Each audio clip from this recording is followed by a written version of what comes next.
ಸಾಧಾರಣ ಕಾಲದ 25ನೆಯ ಶುಕ್ರವಾರ. ಉಪದೇಶಕ ಗ್ರಂಥದಿಂದ ವಾಚನ. ಅಧ್ಯಾಯ 3, ವಾಕ್ಯಗಳು 1-12. ಪ್ರತಿಯೊಂದು ಕಾರ್ಯಕ್ಕೂ ನಿಗದಿಯಾದ ಕಾಲವಿದೆ. ಜಗತ್ತಿನಲ್ಲಿ ನಡೆಯುವ ಒಂದೊಂದು ಕೆಲಸಕ್ಕೂ ಸೂಕ್ತ ಸಮಯವಿದೆ.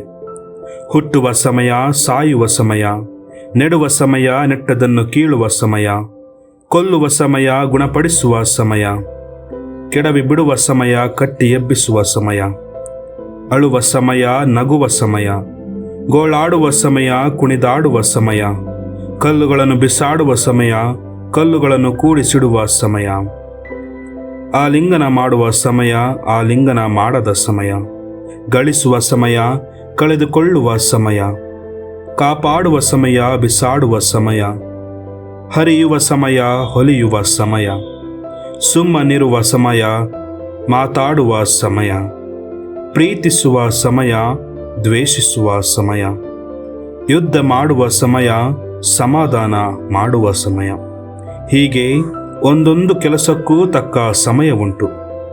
ಕಷ್ಟಪಟ್ಟು ಮಾಡುವ ದುಡಿಮೆಯಿಂದ ಒಬ್ಬನಿಗೆ ಸಿಗುವ ಲಾಭವಾದರೂ ಏನು? ನರಮಾನವರ ಕರ್ತವ್ಯವೆಂದು ದೇವರು ವಿಧಿಸಿರುವ ದುಡಿಮೆಯನ್ನು ನಾನು ಗಮನಿಸಿದ್ದೇನೆ.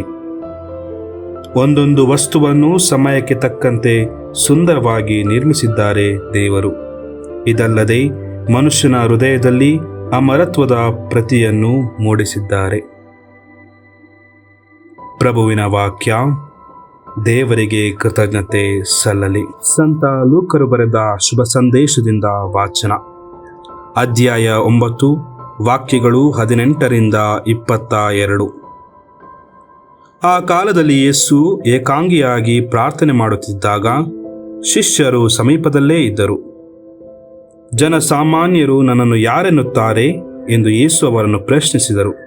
ಅದಕ್ಕೆ ಅವರು, ಹಲವರು ತಮ್ಮನ್ನು ಸ್ನಾನಿಕ ಯೋವಾನ ಎನ್ನುತ್ತಾರೆ, ಕೆಲವರು ಎಲಿಯನು ಎನ್ನುತ್ತಾರೆ, ಮತ್ತೆ ಕೆಲವರು ಪ್ರಾಚೀನ ಪ್ರವಾದಿಗಳಲ್ಲಿ ಒಬ್ಬನು ಮರಳಿ ಜೀವಂತನಾಗಿದ್ದಾನೆ ಎನ್ನುತ್ತಾರೆ ಎಂದು ಉತ್ತರವಿತ್ತರು. ಆಗ ಯೇಸು, ಆದರೆ ನೀವು ನನ್ನನ್ನು ಯಾರೆನ್ನುತ್ತೀರಿ ಎಂದು ಪುನಃ ಪ್ರಶ್ನಿಸಿದರು. ಅದಕ್ಕೆ ಪೇತ್ರನು, ದೇವರಿಂದ ಅಭಿಷಿಕ್ತರಾದ ಲೋಕೋದ್ಧಾರಕ ತಾವೇ ಎಂದು ಉತ್ತರ ಕೊಟ್ಟನು. ಈ ವಿಷಯವನ್ನು ಯಾರಿಗೂ ತಿಳಿಸಬಾರದೆಂದು ಯೇಸು ಶಿಷ್ಯರನ್ನು ಆಜ್ಞಾಪೂರ್ವಕವಾಗಿ ಎಚ್ಚರಿಸಿದರು. ಇದಲ್ಲದೆ ನರಪುತ್ರನು ಕಠಿಣವಾದ ಯಾತನೆಯನ್ನು ಅನುಭವಿಸಬೇಕಾಗಿದೆ. ಸಭಾ ಪ್ರಮುಖರಿಂದಲೂ ಮುಖ್ಯ ಯಾಜಕರಿಂದಲೂ ಧರ್ಮಶಾಸ್ತ್ರಿಗಳಿಂದಲೂ ಆತನು ತಿರಸ್ಕೃತನಾಗಿ ಕೊಲ್ಲಲ್ಪಡುವನು. ಆದರೆ 3ನೆಯ ದಿನ ಆತನು ಪುನರುತ್ಥಾನ ಹೊಂದುವನು ಎಂದು ಅವರಿಗೆ ತಿಳಿಸಿದರು. ಪ್ರಭುವಿನ ಶುಭ ಸಂದೇಶ. ಕ್ರಿಸ್ತರೇ ನಿಮಗೆ ಸ್ತುತಿ ಸಲ್ಲಲಿ.